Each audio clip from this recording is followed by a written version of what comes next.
7 o'clock. 7 o'clock. We're going to start the meeting, folks. What's up? Just a reminder, welcome everybody. Tonight we are here as an informational meeting to learn more about the planning and zoning issues that have been going on for the past year. And as a reminder, while our meetings are public, this is a special meeting called just for us, council, existing council and new council members. The only topic tonight is what the consultants are going to share with us about planning and zoning. We appreciate everybody here, so you can help get information, but we won't be taking any comments or questions from the audience tonight. So anyway, welcome everybody. Let's get right to it.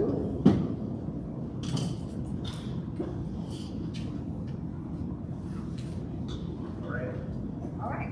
Good evening. Everybody hear me? Awesome. So start doing this at me if you can't. So good evening. I am Elisa W. Rogers with CT Consultants, and with me this evening is Ryan Twiggers, who's also with CT. And thank you so much for having us here this evening. So my presentation will last about 20 minutes. A little closer. Just a little closer to the microphone. It's directional. just right up there. All right, how's that? Better. Okay. My presentation will last about 20 minutes. Y'all are welcome to interrupt me as I go through the presentation and ask questions. Periodically, I will pause for questions, and there will be time for questions and discussions at the end. We will start with a brief overview of zoning, followed by a discussion of the zoning ordinance update and why it's needed at this time. We will briefly outline the new zoning update process and conclude with the path forward.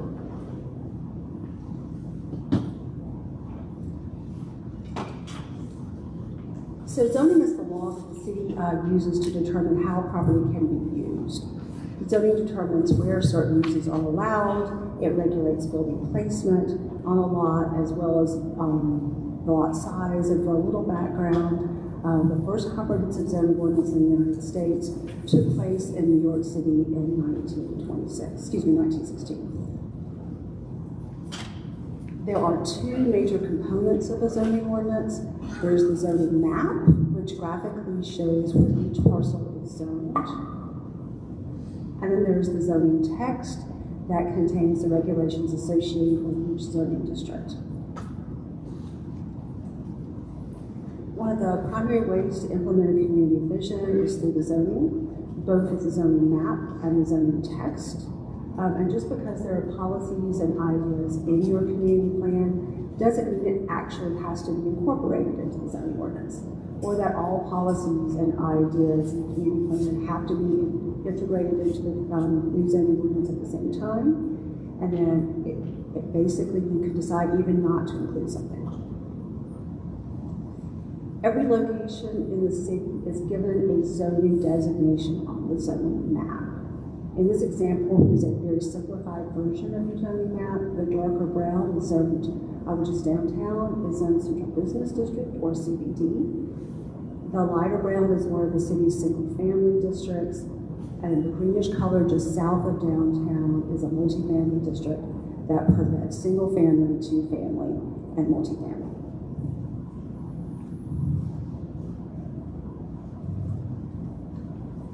So again, this is the entire zoning map for the city.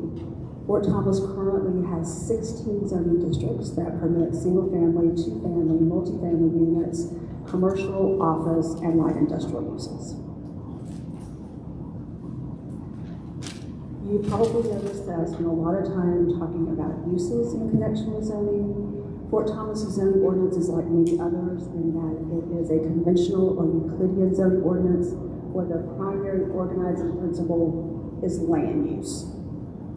Euclidean zoning is the oldest and most common form of zoning, and it's the result in its name Euclidean or conventional zoning because of a Supreme Court case in 1926, which is the Village of Euclid versus Anglo Ability.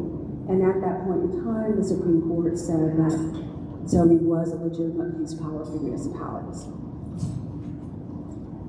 Real quick, say we have 16 types of zones, Fort Thomas zoning. Currently, we have 16 zoning districts. Because the organizing principle for your zoning code is land use, and that is the case, as I said, for most conventional codes, those land uses are broken into 3 categories within each zoning district. One is permitted uses, which means they're allowed, they meet all the regulations in the code. There are conditional uses, which means they are sometimes allowed, and then there are prohibited uses. In terms of conditional uses, these are uses that have unique characteristics that need to be mitigated. And as a result of that, there's a discretionary review process in the state of Kentucky that is done by the Board of Adjustment. Many communities list prohibited uses as well within subzoning districts, and these are uses that are so objectionable that it's necessary to define them and prohibit them. By zoning district, zoning regulates all sorts of dimensions, such as minimum lot size, minimum lot width, maximum building height, minimum building height, maximum lot coverage, and required setbacks. And typically, these dimensions are different based on each individual zoning district. Zoning also regulates regulations that go through across the zoning ordinance and across zoning districts, such as parking and landscaping.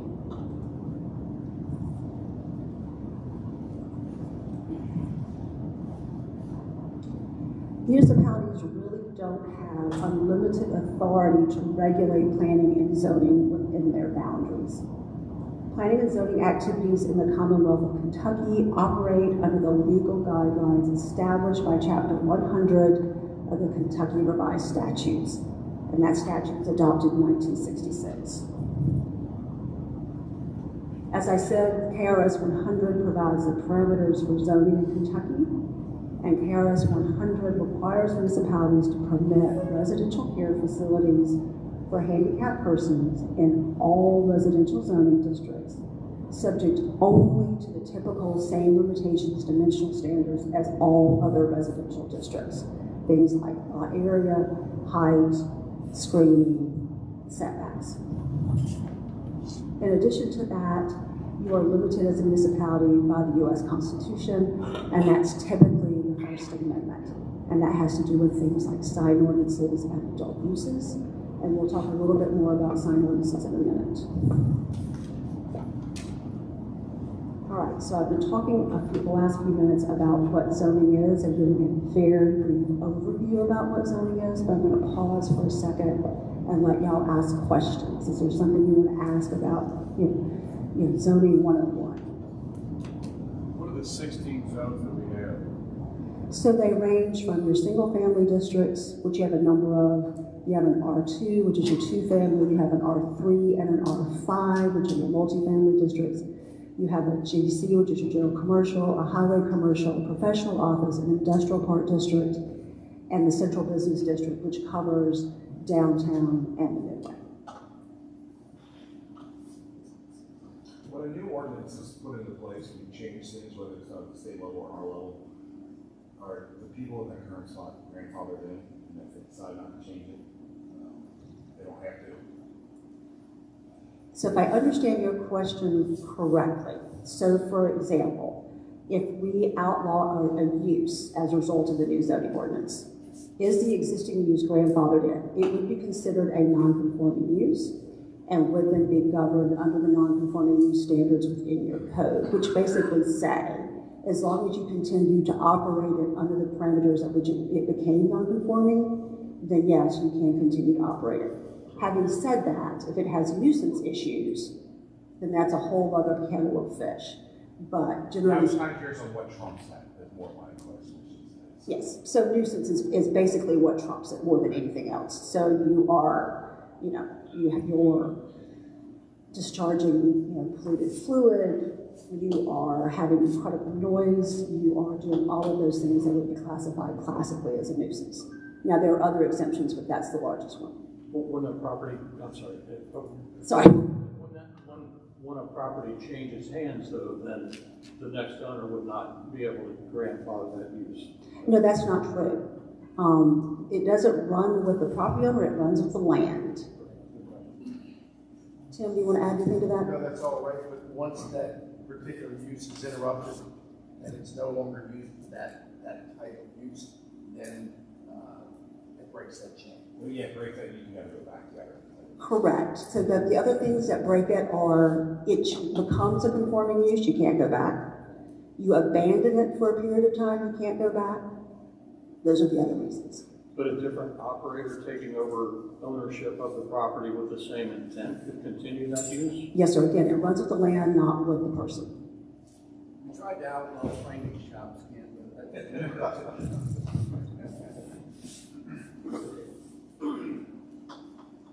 Any other questions on zoning? I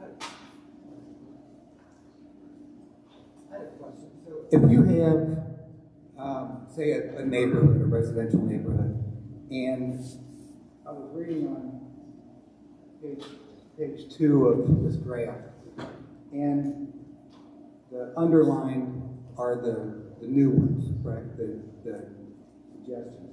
One of them is for all of the residential zonings, actually every zone looks like, residential care facility for persons with disabilities. So right now, that is not part of the zoning, is that correct? That's correct. However, even though the use is not listed in your list of uses, you would still have to permit it. So if someone came in today and said they want to put a home for person with disabilities for handicapped people into your R1B district, for example, you would have to allow it because the KRS 100 says they are permitted uses. So, like, what do you know? I'm sure by doing this, you're well versed on this. In Lakeside Park, I have a friend that lives down the street from somebody that, actually, I think they're from Fort Thomas, bought a house and put in, and they go to neighborhoods where there's bigger houses because there's more bedrooms, and then they get money from the state per bedroom to have a rehab center where a nurse shows up during the day and the people do rehab, which is a disability, by the way. So that's permitted everywhere in the state of Kentucky? It is permitted if it meets the definition of a residential care facility for handicapped persons, which is very well defined under KRS. I mean, I can read it to you. Do they use the ADA definition? No, they use the definition that's in the KRS 100. But yes, if it meets the definition of a residential care facility for handicapped persons, you have to permit it in every single solitary residential zoning district, as long as it meets the standards for every other dwelling unit in that district. So why wouldn't people be doing that in Fort Thomas right now when they are doing it in other cities? So partly it's your land costs is part of it. But truthfully, I have seen communities where someone deeds their house at their death to a nonprofit, and that nonprofit then puts it in. But that's the only time, or traditionally the only time that happens in wealthier communities. And would you mind just backing up a little bit and just explaining, it's on page 2 also, why the zoning ordinance update is needed and kind of what the process looks like? Because I've heard some talk about, a proposal that is coming before council, or a proposal that will come before council, which is non-existent so far. I know this is also part of the process, but I just think it's important for everyone to realize that, how the whole thing looks bigger picture. So we will actually start through what the process is going to look like. That's the next slide. And then the next part of the presentation will be why update is needed now. And so if I don't answer that question or if you need more detail, please just holler at me. All right, onward and upward. The zoning ordinance update will progress in roughly 4 phases. The first was an analysis of the existing conditions in your community, both in terms of the built environment and your existing subdivision and zoning ordinance regulations. So we concluded that in February of last year, and it concluded with a diagnostic and assessments and recommendations report, which we actually delivered back in February of last year, and I believe is still on the website. Yes, sir. In phase 2, which is where we currently are, we commenced it last March, and in that portion we actually started creating revised regulations. The major changes from your current code are fleshed out, and as I said, we are currently in phase 2. Phase 3 will be when we complete all the amendments and align the zoning map with all new zoning districts, and then phase 4 is adoption. I have a question for you. When you did the obviously reviewed reports, that's where you came up with suggestions that we needed, right? Yes, sir. How was that done? So it was a combination of the existing conditions analysis, which really was looking at your existing built environment, as well as comparing your existing zoning ordinance and subdivision regulations to the community plan. And we'll talk a little bit in a minute about some of the physical limitations that you currently have, or basically how your regulations don't align with your existing built conditions. We also did a very long analysis of your variances and those kinds of things, and we'll talk about that in a minute. But it was very much a combination of all of those things, what we saw and the recommendations in the community plan, and then also what you see here, which is our experience and understanding what works and what doesn't work. So we did actually, as I said, review everything. We actually conducted interviews with some of the administrative staff, the Planning Commission, Design Review Board, the Tree Commission, and several community members. We extensively toured the community. I have walked so many of your streets and photographed them. And then we analyzed, as I said, your historical variance data. So why is the zoning ordinance update needed now? So there are both outside or external factors and internal factors, and we'll take a few minutes to go through those. And just for your information, the current zoning ordinance was adopted back in 2012. And that doesn't mean it hasn't been amended since then, but that is the base of it. What is that like in years, 10 years for zoning ordinance, something like this? Was that change as big as it is you're asking now, or was it not back then? It was, I was part of that zoning update at that point in time. Sorry. No, there was very minor modifications to the zoning ordinance. I don't recall the time before that. Do you know? I think the bulk document, honestly, for a lot of Northern Kentucky cities was 1969, the core document. When PDS put it together. Right, and if you look at other jurisdictions through Northern Kentucky, you can get on Kenton County's website. They look very similar to ours. Now, they actually just went through a recent update, and they're actually in the process of updating all the Kenton County's ordinances. But up until a couple years ago, they looked very similar to ours aesthetically, but we obviously have made significant changes over the years for our zones and our needs. Do zoning changes happen on a certain cadence, or do they typically line up with the community plan and change? Or do they not change? Do most zoning ordinances not change? Well, in doing this for 30 years, I would tell you that it varies greatly. There are some communities who pass it becomes concrete, and they never change it. There are some communities that every time they update their community plan, the comprehensive plan, they go in and look at their zoning code. Kentucky's a little bit unusual in that you're required by KRS 100 to look at your comprehensive plan every 5 years. You don't actually have to adopt a new one every 5 years. You just have to look at it and say, yeah, it's basically okay, maybe we need to amend these sections or those kinds of things.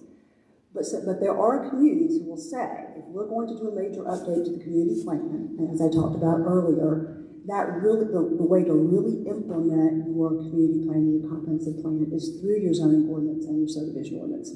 So some communities will say, if we've gone through this whole community plan effort, then we need to make that implementation happen, and they will align their zoning ordinances.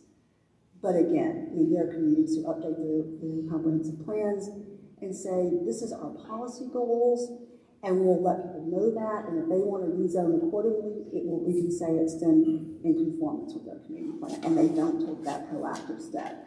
So it really does vary greatly.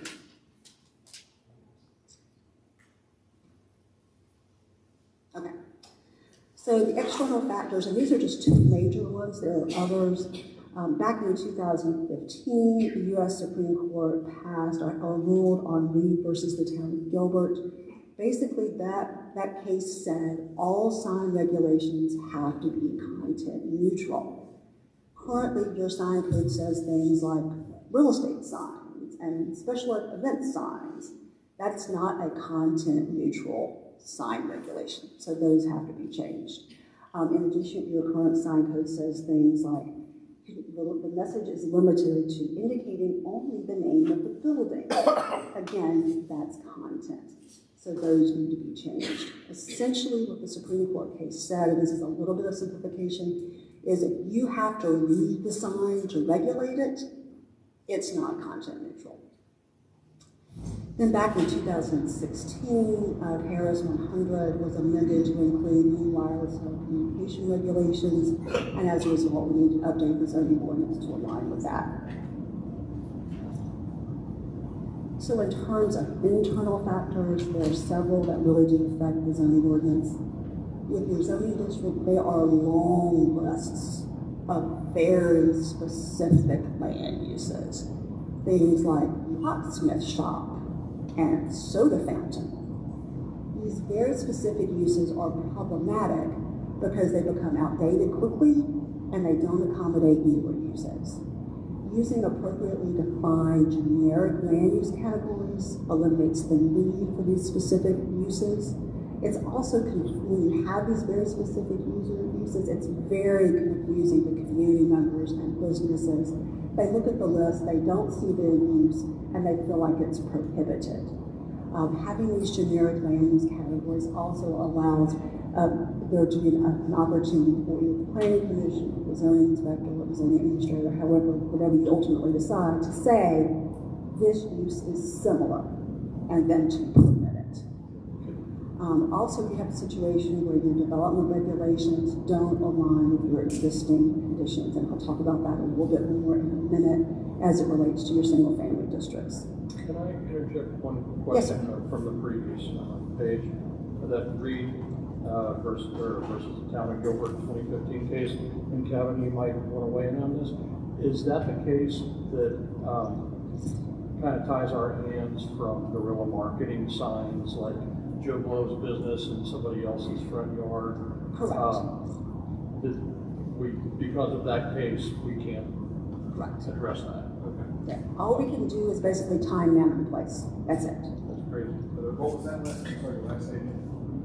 Basically, all you're allowed to regulate is time, manner, and place. So you're allowed to, how long they're allowed to have the signs up for, is that what you're saying? Yes, theoretically, you could limit temporary signs, but you can't regulate the message on them. No, you can't. Obviously, you couldn't have anything that is profane or those sorts of things. But yeah, define temporary sign. I mean, if somebody wants it up there, in perpetuity, I mean, how do you say it is or is not a temporary use sign if it's Joe Blow's lawn care service or whatever? Typically, we define that based on the materials that the sign is constructed from. So if it's constructed by fabric, for example, or something, those kinds of things. And election signs, though, I found were personal rights of free speech, as long as you want everything.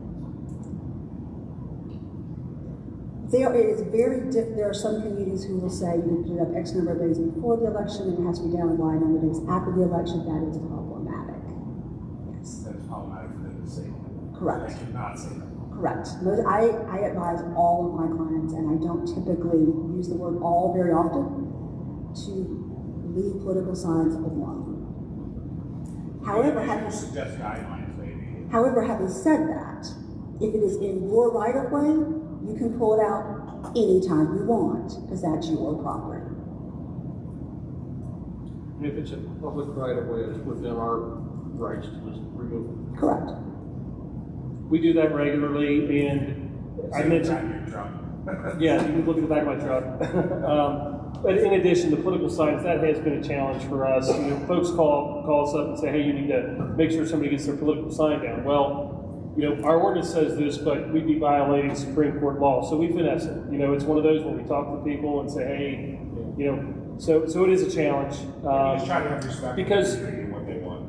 Right, because political signs, as Elisa said, their content. If you say that's a political sign, you're saying you're looking at the content, which we can't do. People always ask, I wonder that, and I talked about it earlier, I was told that, but you always try to have respect for the community, so you're not flooded in an earlier way. So with our current zoning, which is listed under internal factors, mentioned that if a change needs to be made or an exception needs to be made, it goes in front of the board for that approval process. Is that accurate? So it depends on what you're talking about. A zoning ordinance amendment always has to go through the amendment process, which means a recommendation of the planning commission and then in front of the city council. I'm sorry. Yeah, I'm sorry. Okay. What I was talking about is the determination of similar use. That is typically an administrative function that can either be done by, depending upon what you ultimately decide, and it's very much a policy decision, by Kevin or by the planning commission. And what I was saying is I think that is a city defined, a use comes in that's new. A typical one that we hear recently is the experiential retail. You know, you paint and sip wine. That's not a typical retail use. But if you define experiential retail, and whether you're painting and sipping wine, or you're building a Build-A-Bear, or you're doing something else that I can't think of right now, Kevin would then be able to say, or the planning commission, whatever you decide, that is experiential retail, you are permitted, as opposed to say, having to have a whole list of things that say paint and sip stores and Build-A-Bear or whatever else. So under our current, with that example, we have like a residential one where it's a single family and somebody wants to put a different type of property there. It seems like that would be more restricted than, and I know we'll probably get to the zone-based situation or zone-based option, but it seems like this would be more restricted where the city would have more oversight on what happens. Is that accurate or not? So let's take a step back. So every single solitary zoning district under the Euclidean Code has a list of permitted uses. Set by us. Set by y'all, correct, by ordinance. So in a single family district, what is permitted by right is typically a single family home, and some places will say governmental offices or churches or those kinds of things. But nothing other than that, unless it's a conditional use, like for example, a school or something, some places define that as a conditional use, would be permitted in that district either by right or conditional. Unless approved by the Unless they come forward and ask for a rezoning to a different land use. So let me give you an example that is particular to y'all. In your central business district, you had a law office, the name of the street is escaping me, that was, I'm sorry? Audubon, thank you. That was zoned central business district. They wanted to convert it back to a single family use. To do that, they had to come in front of the planning commission and the city council and rezone it from central business district to R1, B, or C. I don't remember which it is. So that is a rezoning, which is a very different kind of action than just simply saying this is a similar use. So does that make sense? Yes. Okay. So if we want to have, now I'm not getting ahead of you here, but we want to have more oversight on what happens in certain zoning districts. This would be, the current way is the way to go, as opposed to revamping the process and doing a form-based, because form-based gives more. Again, I'm probably getting ahead of myself. I'm just thinking out loud now, but I'm trying to think of what are the negative implications of having. You're listed under internal factors. I'm assuming that those are why we want to change. And to me, I'm not sure if that's a negative that we would have to bring in front of the board for approval to make changes. So again, I don't mean to be pedantic. There are two different animals here. If you were doing something radically different, for example, the office use to the single family use, that in every single solitary community in the United States that has zoning, whether it is Euclidean or form-based, has to come to the planning commission and the city council. That, there are very few things that are black and white in zoning, but that is. No matter what system of zoning that you are using, any type of rezoning will come to the city council for approval.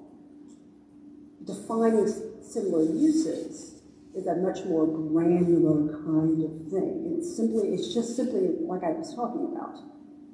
Do you really care whether it's you pay a plate and sip wine or whether it's Build-A-Bear? You really don't. It's still an experiential retail kind of use. So that is a much more fine-grained kind of administrative activity. And again, you notice I'm using the term administrative, whereas the rezoning from CBD to R1B is a legislative action. That is a legislative action that requires discretion on the part of the city council. So as I said, every single solitary municipality in the state of the United States that has zoning, that would come before the city council. Okay. And really quick, just to add on to that, and correct me if I'm wrong, Elisa, but both, for example, any one of those uses can be regulated in their own way in both form-based and Euclidean, correct? So the fact that it's form-based or Euclidean, those can be regulated in a similar manner. Yes, 20 years ago, 25 years ago, form-based codes did not have land use. There is not a form-based code today written that doesn't have land uses that are permitted or conditional, or in some cases restricted in different categories. But we will always in this country, when we're talking about zoning, regulate use on some level. Yes, sir. What is the definition of a contemporary use? A contemporary use? Yes. Well, I'm not really sure of the context in which you're asking that question. Well, it's in here.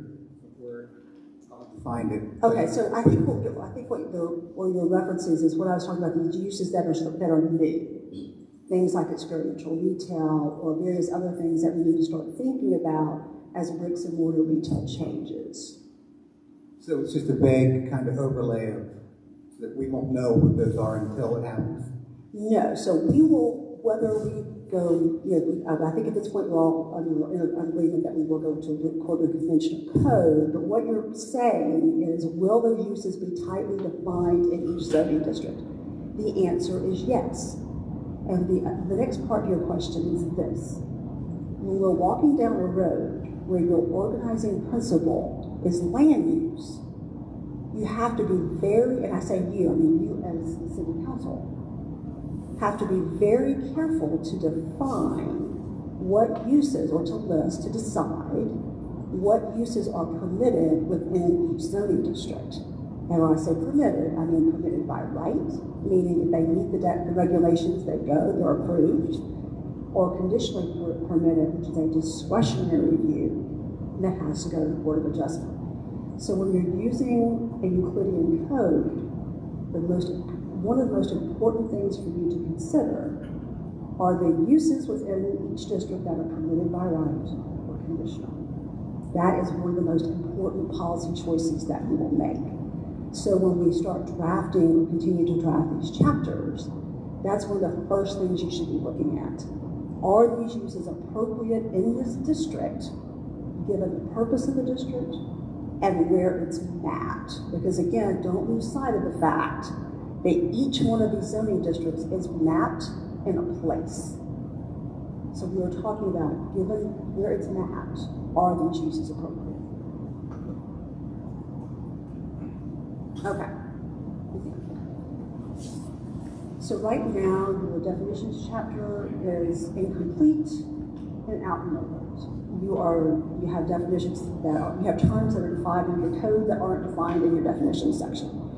You have terms that are easily confused, such as yard and setback.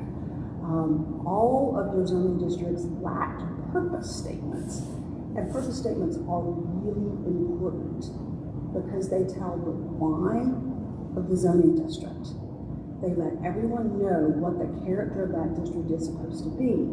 And for example, to use the example you were using earlier, if someone wants to rezone to a particular district, you have to evaluate that purpose statement to see whether or not the rezoning is appropriate.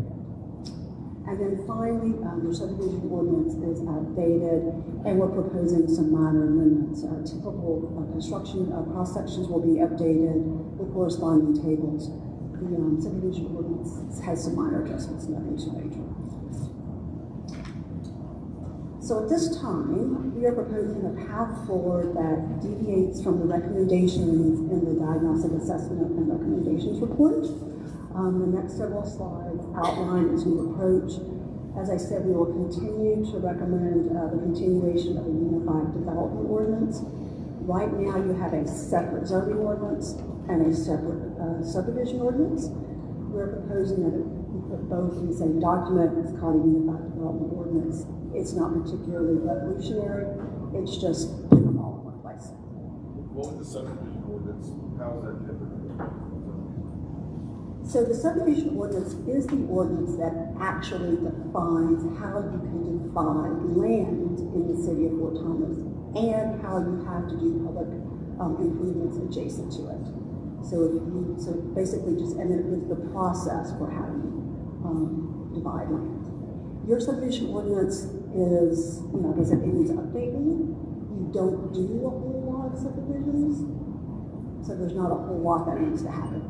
But truthfully, you actually don't even have an electronic version of your subdivision ordinance. It's a PDF that just sort of gets photocopied and sent around.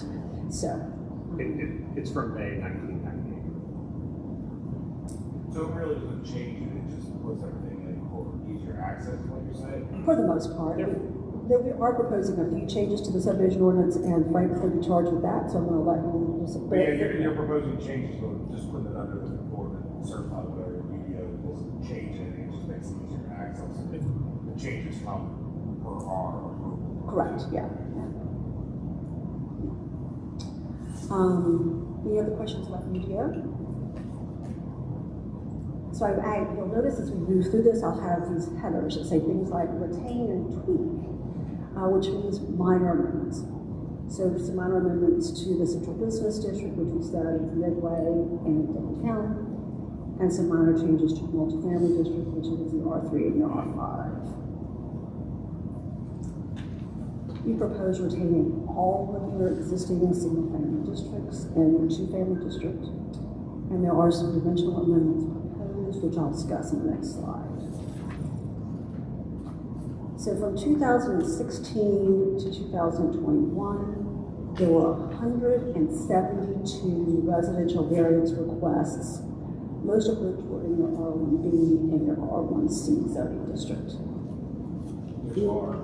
So if you see the map on your screen, those dots are where all of those variances happened. No, R1B and R1C are what now, they're single family districts? Yeah, they're single family districts. All of the requests that came through. So it was a plethora of setbacks and porches and those kinds of things. And it really does result, because when your zoning ordinance was put in place, whether it was in 1966 or 2012, there was not an understanding that the setback requirements did not meet your existing built environment. So in your R1B and in your R1C, if you want to put a porch, you're probably going to end up in front of the Board of Adjustment. And again, that is not anything inherently against Kevin or anything else. It's just that when this ordinance was originally put in place, no one realized that the vast majority of your existing homes within your R1B and your R1C were not ever going to be developed or added onto or anything else in conformance with those setbacks. And so that's resulted in this huge caseload in front of the Board of Adjustment, which is basically frustrating for people. So they just simply want to extend the line of their house to add on a bathroom or something. They can't without coming in front of the Board of Adjustment. So that was part of our existing conditions analysis, was to understand that your existing zoning regulations really don't align with what's on the ground today.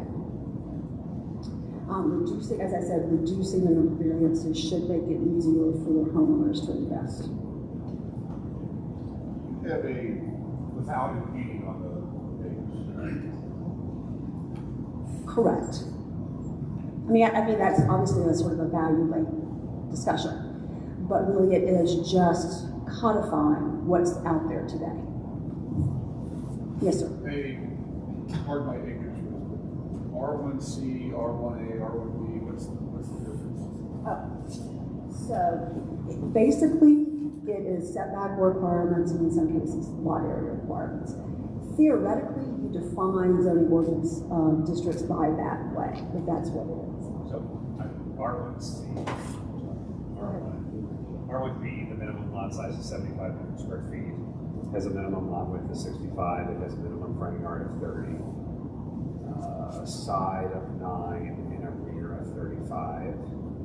And an R1C has a minimum lot area of 7,000, lot width of 60, front of 25, side yard of 8, rear of 30. So they're very the similar. R1 is residential, single family, and then the A, B, C is the lot size or. It's setback, exactly. Yeah, exactly. And then the same thing with like R2 would be R2 is your two-family district. two family, and R3 would be multi or It's multifamily, R3 and R5. anything over, so what's the difference between 3 and 5? Basically, it's density.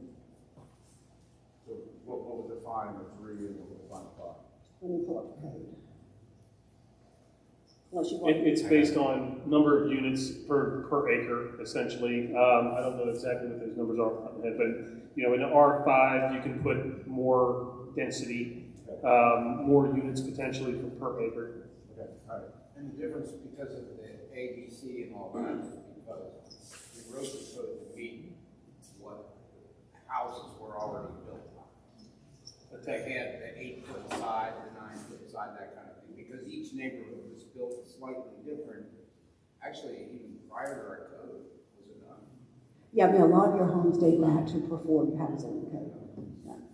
I think, Kevin, do you want to talk to about the new subdivision that's being developed and how we got lucky with how planning and zoning did it? Yeah, actually, Planning Commission had the insight at some They thought ahead point. on this, yeah, so. At some point in the past to require that land, and looking at the large parcel that it was Where is that again, off Newman? Right? off of Newman, Yeah. to actually make that if I'm not mistaken, a 3rd acre, which is like 13 or 14,000 square feet, versus one of the R1C, the 1C or the 1B, which is 7,000. So conceivably, if that wasn't changed at some point in the past, you could have a heck of a lot more houses there. So that's what our planning commission does, and some of the things that they look for, and they had foresight at some point in the past to put additional regulation there so somebody could put 1,000 houses there. Yeah, I think it's important that that's out there because a lot of people are asking about it and making sure that they know that there was some foresight ahead of time, so that's not going to be a very densely populated area. It's going to be nice houses with large lots.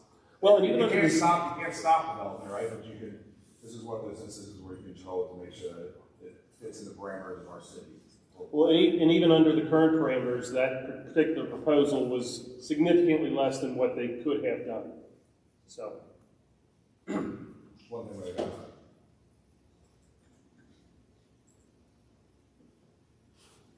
The other difference between R3 and R5, I finally got my code up, is the R3 permits both single-family duplexes, and the R5 only allows multifamily. So we are, as I said, we're retaining all of your existing single-family districts and your R2. We are proposing one new district, and it would be the R1 CBD, again, keeping with that convention of using R1. These are the homes located between Hagedorn Lane, Lumley Avenue, Miller Lane, and Shaw Lane. All of these lots are non-conforming, meaning they don't meet the code. They are too small. Their lots are narrow and deficient in lot area, and even with the proposed zoning changes that I talked about just a second ago, any kind of addition would need a variance. Therefore, we are recommending this new district to facilitate homeowners being able to invest in their properties. Where is this the light brown area, or is this where the CBD is up on the left-hand side of it? Can you see my cursor? Where the CBD is? Where it says Lumley. Where it says that, basically. It's just between Lumley and Miller, and Hagedorn and Shaw. So all of the light brown. So No, just the rectangle. just the rectangle. Oh, the rectangle. Just There. Those lots are too small. those are, so the inside lots. Yes, just inside. basically, just the island, basically, that's, and so Right. you recommend that area gets changed to, R1 CBD, which is gonna be a new recommendation from you guys on how we, which is a new zoning, a new single-family district. is that CBD gonna be changed that too, as well to this? No, again, this district would just be for the lots that are sandwiched between Lumley and Miller and bounded by Hagedorn and Shaw. But not the right side of Miller?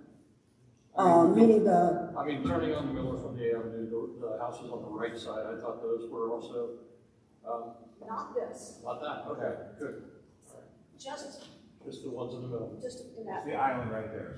I like your. And you can see how, like, the lots are not deep. Yeah. So that will be single family. Those won't be, each of those lots will not be allowed to be multifamily or duplexes.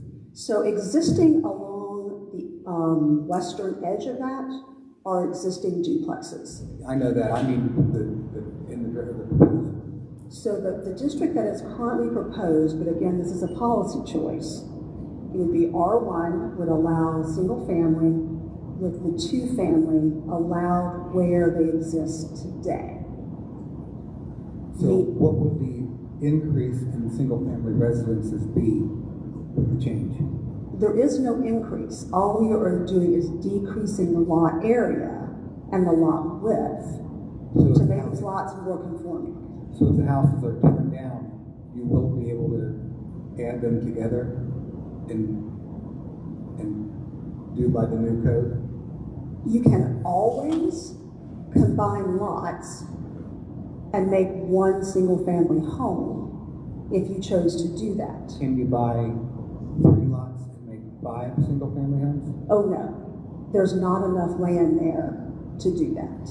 So the reason I'm asking is, so if you decrease the size of a lot from 5,500 to 3,400, Yep. and if it's say 1,000 feet long and 160 feet wide, couldn't you increase the amount of lots?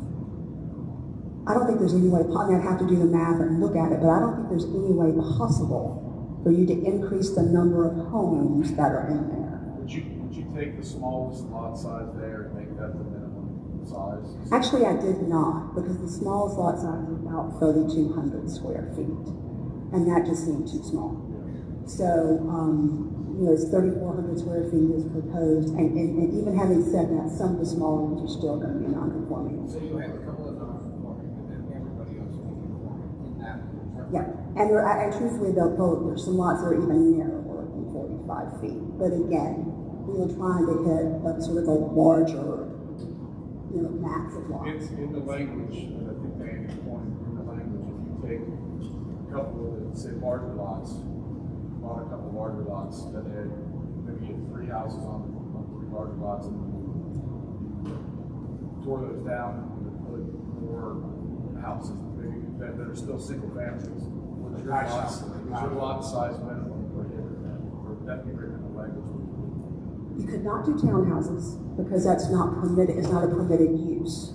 So that is off the table completely. In R1 prohibits that. Correct. So could you feasibly get more density? My gut tells me no, but I am more than happy to do the math. But the math is right now there's 33 homes, and by the square footage that the proposal has, you'd be allowed to have 47 homes. Say that again? Well, you just take, it's 160 feet wide and 1,000 feet long. That's 160,000 square feet. If you divide that by 3,400 square feet, which is the proposal, you get 47 homes. And how it is right now, well, it doesn't really matter because there's actually 33 homes there. But keep in mind, you also have to do setbacks, you still have to put driveways in, you have to do all of those things that will also impact the number of homes you can put there. But I am more than happy, again, these are all recommendations, these are all things that are up in the air, but I can sit down, do the math, look at setbacks, and see if it's possible to get an increase in density. How's that? So the setbacks would keep you from building on 3,400 square feet. They may or may not, but again, keep in mind, we always have to think about setbacks and driveways and all of those things that impact whether or not you can build. But I'm So more then than somebody happy. has if we're changing it to 3,400 square feet, and that makes a non-conforming lot conforming, and somebody tears that house down, they might not be able to rebuild their house because they can't fit their driveway in? They should be able to. But I'm just trying to say that there are lots of factors that come into play as to whether or not that gross calculation would actually net an increase in homes. And I'm more than happy to sit down, do the math, lay some things out, and come back when this is discussed by the Planning Commission with an assessment, at least a back of the envelope assessment. I'm not concerned about a difference of 14 homes, but I was just curious if the idea was that it could happen where you tear the whole thing down and you've got a 5-year construction project with. The likelihood that everybody would have streets out of houses, like, now putting it right where it can't happen might not be a bad idea, but the likelihood of it happening, that's possible. Very few people all say that it was, let's sell to those developers or people that live.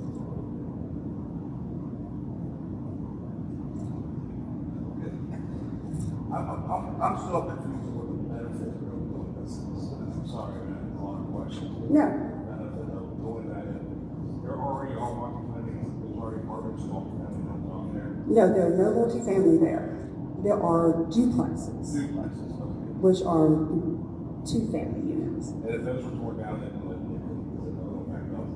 So what's currently proposed is that where those units exist today, they would be able to continue, but no new ones would be allowed to be built. So if one of the R2s, and basically they're sort of run next to Hagedorn, if one of those burned down, for example, they would then be able to put it back. So that's what the advantage of that is.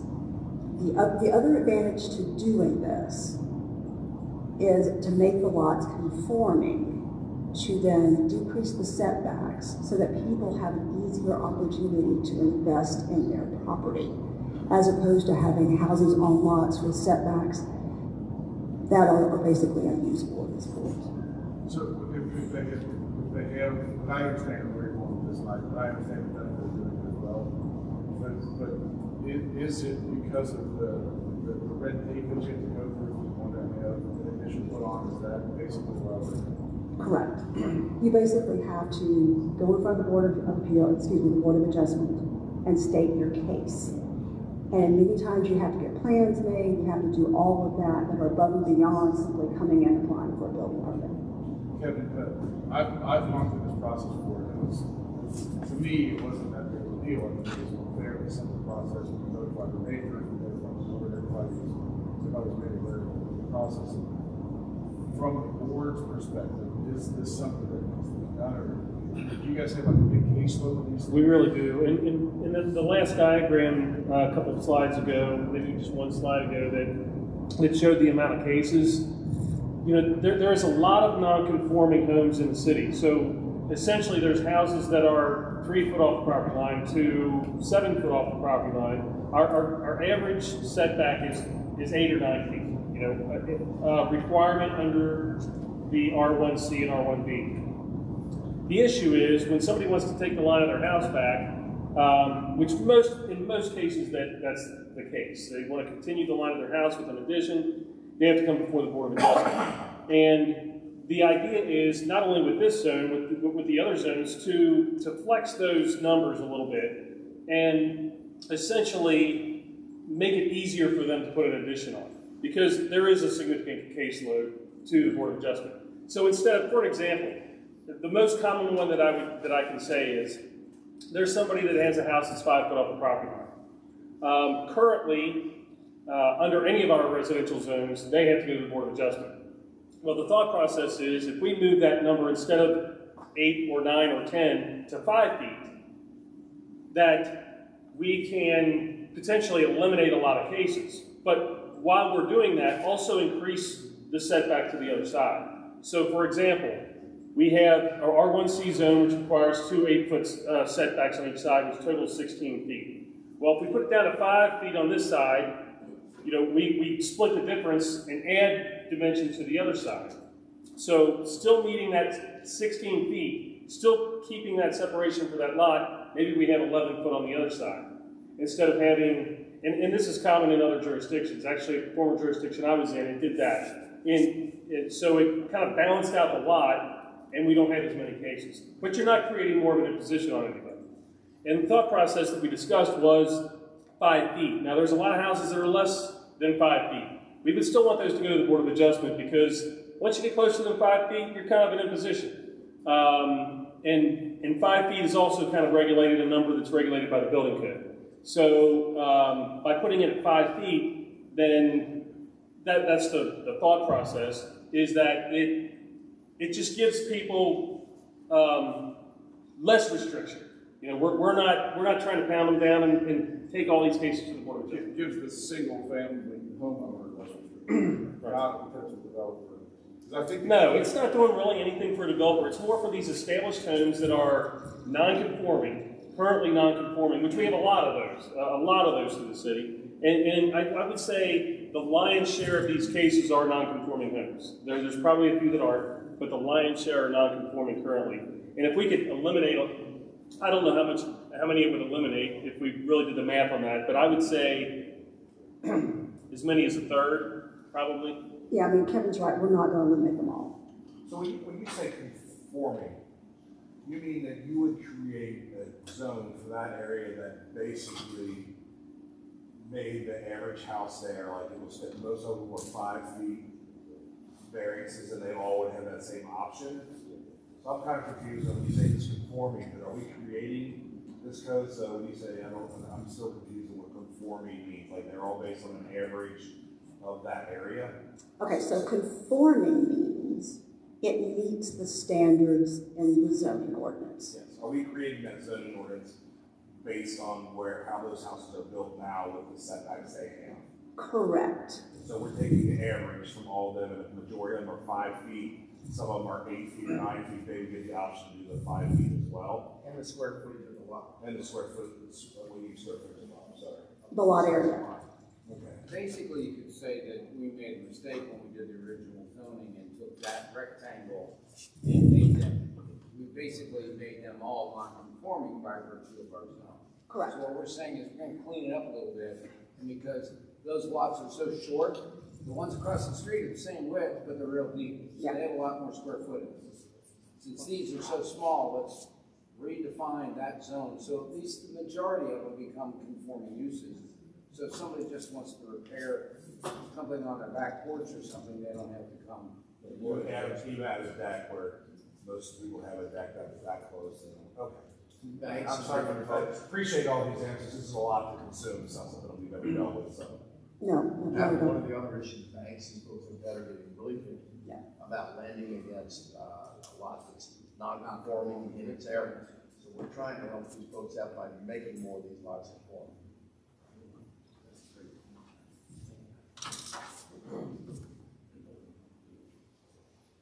All right. So moving on to the non-residential districts. You currently have, in addition to the CBD, which we're not really doing much to, or not proposing to do much to, you have 4 non-residential districts: general commercial, highway commercial, professional office. There's a mistake on that slide, I apologize. And light industrial park. We are proposing to eliminate all 4 of those and replace it with the Alexandria Pike mixed-use district and the neighborhood commercial office district. What was the mistake on the slide? Multifamily. The multifamily district line? Yes, I should have. Yeah. I don't know how that happened. I apologize. So one of the new non-residential districts would be the neighborhood commercial office district, and that would be applied at Fort Thomas Plaza, Highland and Grand Avenues, and there's a tiny parcel at the intersection of South Fort Thomas and Bivouac Avenues that used to have a bank on it.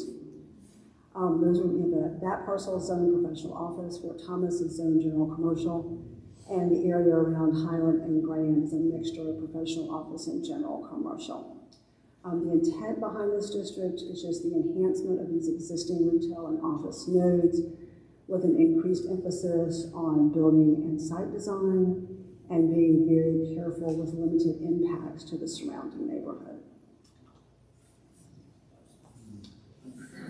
The other new district is the Alexandria Pike Mixed Use District, which only applies along Alexandria Pike where there are existing commercial or multifamily uses. It will replace the general commercial, the highway commercial, the professional office, and the R3 and the industrial park district. Seriously, you have all of those running up and down US 27. This district does not alter or affect the zoning for the homes along Alexandria Pike. They will continue to be zoned R1C. The intent of this district is to develop a fully integrated mixed-use corridor with well-designed sites and buildings that contain commercial, residential, and office uses. Are we looking at the orange? Yes, sir, it's what you see on the map in orange. This is not easy to read. From the YMCA North. I mean, I get the area. I'm looking at the bottom part. Is that where the bottom part here is? Is that where the cemetery is? So the cemetery is not zoned this. Yes, that's where the cemetery is. That's where there's They go all the way to Hawthorne here. And is that area already zoned something, or will we be consuming a certain zone area there?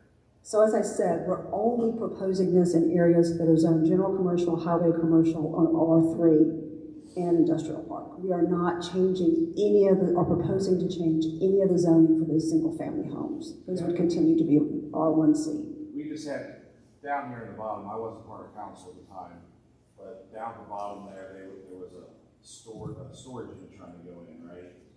I don't know, are you familiar with this? I am familiar, yeah. Did this change that zoning to allow for that? So again, the primary organizing principle for Euclidean zoning is use. So we decide, or you decide, what uses are permitted either by right or conditionally within the district. As we originally talked about this district with the Planning Commission, storage units, use storage, mini storage, however you want to call it, is not a permitted use. So then if we do decide to do this, we then have to decide what the permitted uses are in this area too as well? Correct. That's, as I said, the permitted uses are the underlying organizing principle for a conventional zoning district. Are you recommending what we put under that umbrella, or is that something? So we looked at your current zoning ordinance, we looked at the uses that were there, we looked at and we had conversations with the Planning Commission about what the purpose of this district should be, and based on all of that, came up with a suggested list of permitted uses. But that is, again, a policy choice that's very easy for us to have a conversation about once those districts are in front of you. And I would say to you again, we have to think very carefully about what those permitted uses are. The other thing I would point out, even though we are talking a lot about land use, the dimensional standards that are in the zoning ordinance create place. And when I say that, I mean where the building is located on a lot creates the place. So is it 100 feet back from the right-of-way, or is it 25 feet back from the right-of-way? So the other conversation we need to have is where the building is located on the lot. So I don't want to diminish the importance of that, because use in and of itself does not create place, does not create community character. But we are having a whole lot of conversation about use. But I don't want us to forget that there is this other piece that is the dimensional requirements, setbacks, parking, all of those other things that go into creating the place. And I'll just use this as an example. That is US 27. I think for me, more of this is concerned with the use, in the place, not to change, overlap what we built in the normal use. So that's why I talk about change. The place, I care about that. The setback is 25 feet, I didn't figure out what's going to go there, or what's allowed. And I respect that, I really, really do. I could not have been a planner for the last 30 years, and I have had lots of conversations about use. But the place you create defines your community. And to give you an example of that, think about the character that is your downtown or Midway versus what you feel the character of US 27 as it exists today. And then what you have to decide, is that the character that you want to have moving forward? Now, just because we change zoning ordinance regulations does not mean that someone's going to redevelop their property, but we are giving them the option to do so, and do so in a way that you define as appropriate for your community. And that's my job, is to help you figure out what you think is appropriate and what you want in terms of character, not just in terms of use. So they're going to take away my planning license if I don't say those things. So, in terms of engagement, we are proposing to continue to use the Planning Commission to vet and discuss the proposed ordinance changes in order to give additional opportunities for community members to ask questions and provide feedback. We are proposing to pilot some in-person office hours the day after the Planning Commission meeting. Community members can stop in and ask questions and provide feedback. And we're calling it a pilot intentionally. We're going to see how it goes. We might revise the format, we might revise the time, but we're going to pilot that and see how it goes in order to give community members an opportunity to have some more conversation. Is that more like revisiting the comprehensive plan a little bit in this particular section?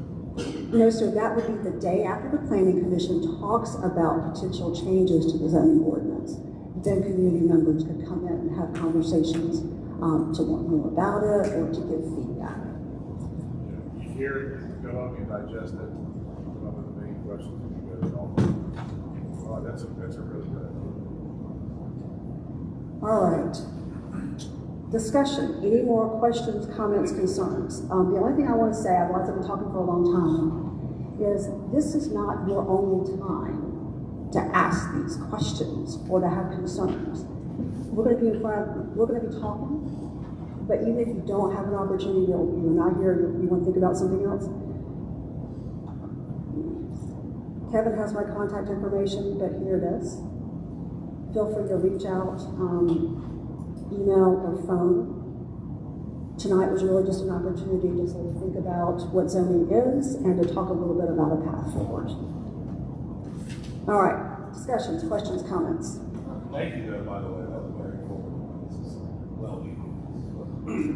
Once a long time ago, it's a big deal, so I appreciate your time. Thank you. One of the items here is that, I mean, obviously, this has to be done, is to create a new chapter entitled Powers and Duties. I guess that just describes everybody's role in the enforcement and stuff like that. One thing I was curious about is if you could expand on the roles of the Planning Commission to grant, number one, waivers on zoning ordinances, number two, to authorize the Planning Commission to negotiate reductions in non-conforming conditions. Number three, why, if you have all those, you need an equivalency provision. And being able to grant the zoning administrator to determine similar uses. Okay, so I'm going to forget something, so just don't let me. So let's talk about the waivers. Kentucky is extremely unusual in that it defines very closely through KRS 100 the types of things that you can grant a variance for. Essentially, it's dimensions. So therefore, many communities in Kentucky have developed this idea of a waiver. So if it's something besides a dimensional requirement, then they grant, many communities do this in Kentucky, they grant the Planning Commission the ability to grant a waiver. What was the next one? So with the waivers, will that be defined? Will there be like a perimeter for that? To work? Yes. So that, okay. Yes, we would never, I personally would not recommend giving blanket authority. And that's done in many different ways in many places, and we can continue to have that conversation. Some communities in Kentucky say only these items are granted waivers. Some communities, do it, and they're very specific. Other communities give broad categories.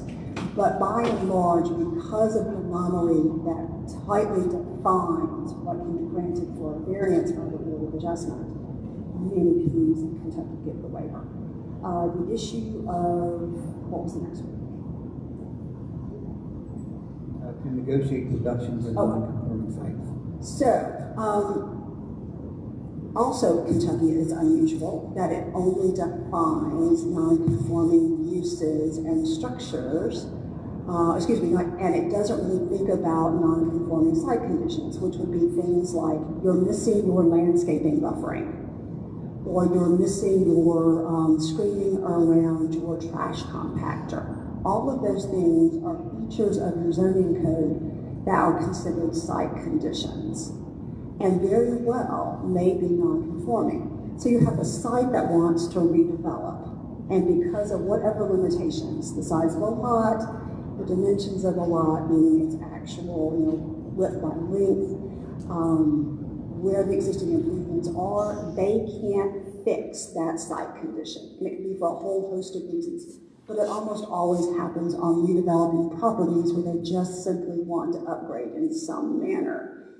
And so what that does is recognize that this happens and give the Planning Commission the opportunity to negotiate a reduction in those non-conforming site conditions so that the property is redeveloped. And so instead of just saying, okay, your trash compactor is screened, no, it needs to be screened, and maybe you can't put in the landscaping, but you can put in a nice, fence or something else around it. So that's what that is.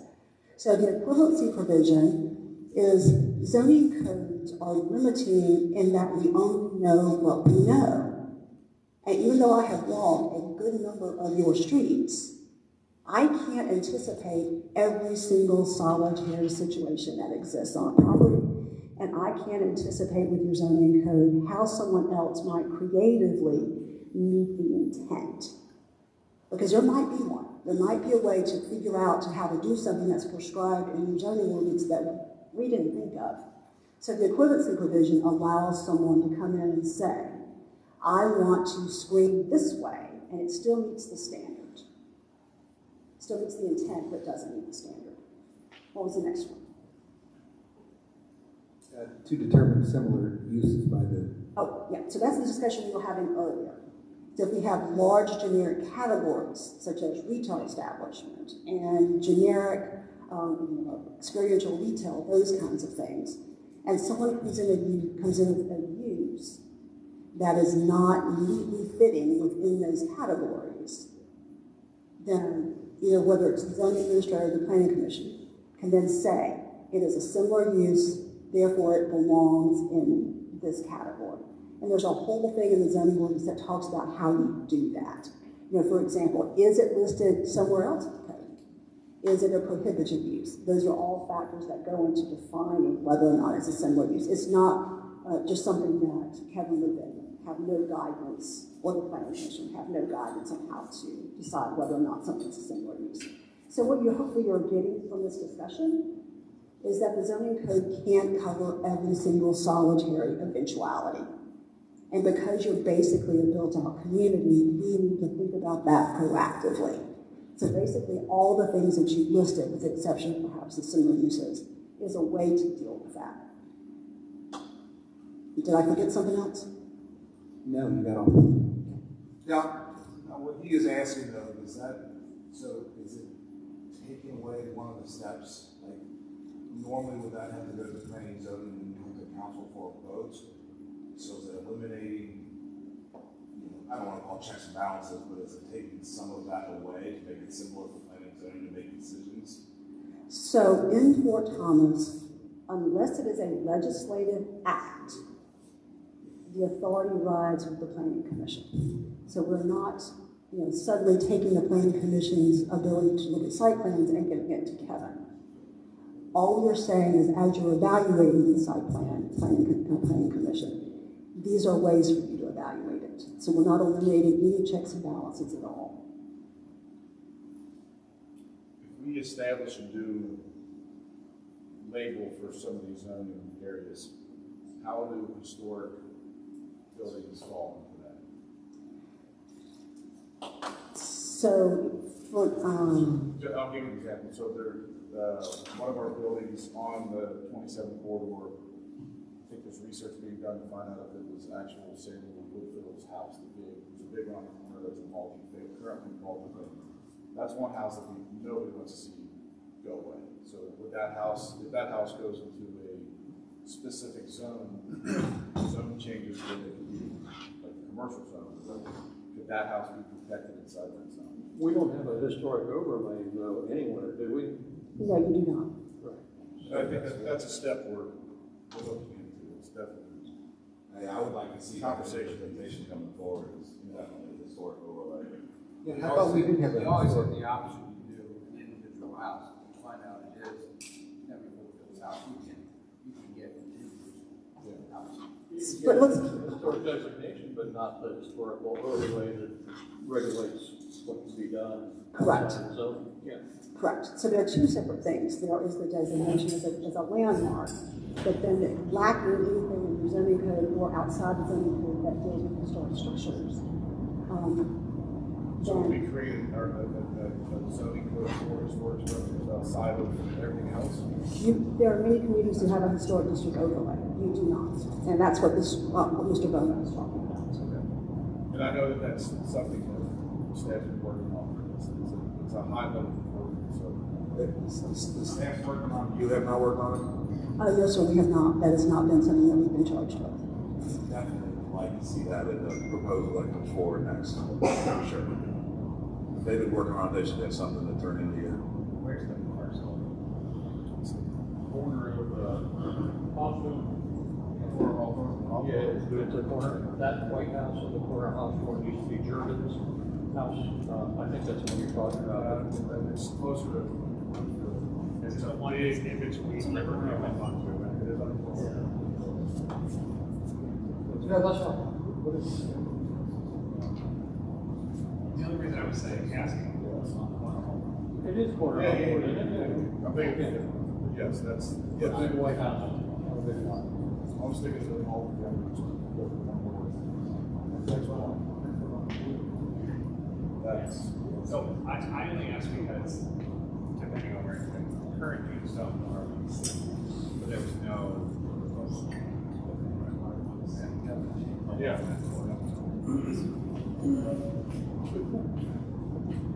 I think it's great what you all have done with this, because it seems so much of, in fact, that so much of our ordinance was created, like you said, back in 1969, when a lot of this stuff was done.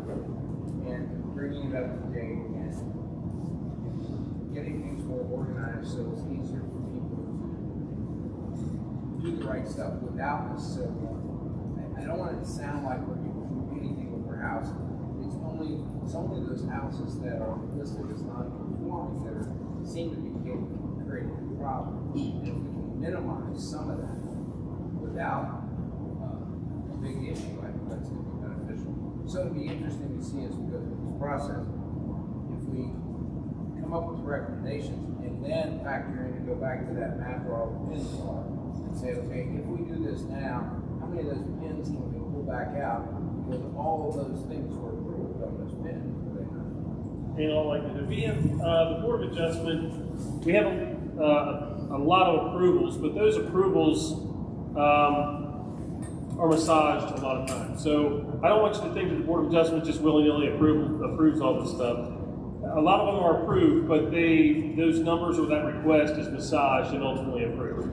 A So, lot of the approvals are coming because they have to come there because it's a non-conforming use. Whereas if it was a conforming use by adjusting the zone, they would. not so much the use, but the non-conforming placement of the setback. So I think one of the biggest concerns we had when this first came out was all the single family lots and multi-family, and I'm sure you saw that and heard that once or twice when you were there. So this new update, first stage of this update that we're going to hear next, depending on where we go, has no changes to single family and multi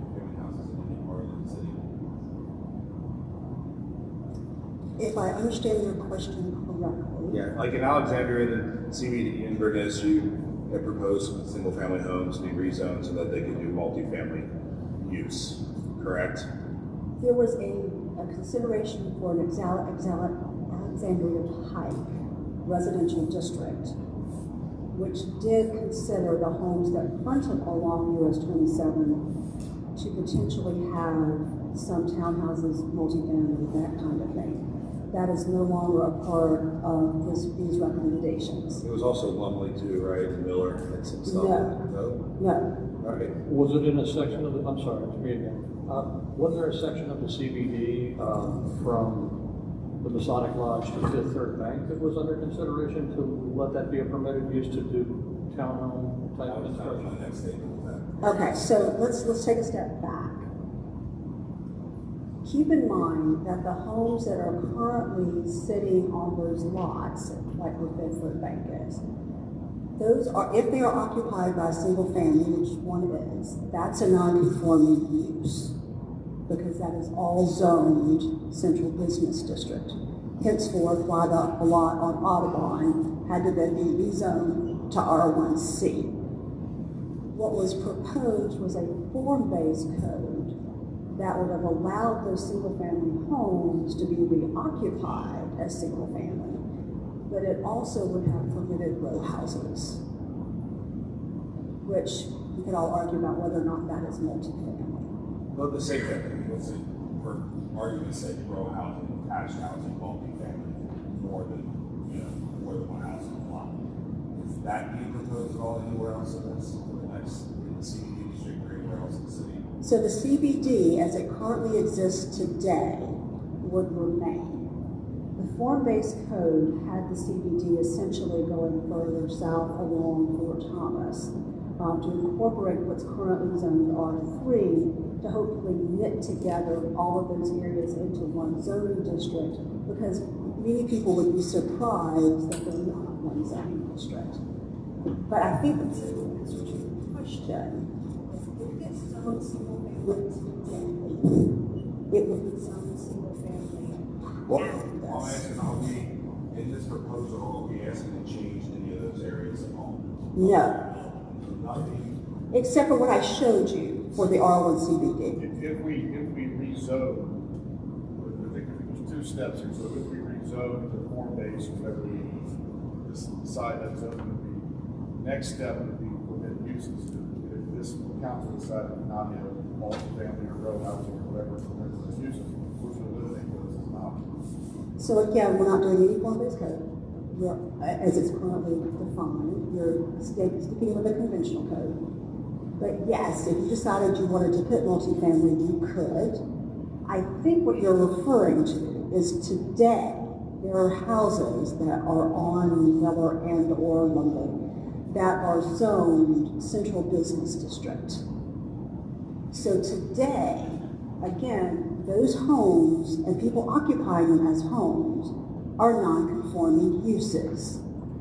That non-conforming will continue as the CBE, just as it does today under this approach or this path forward.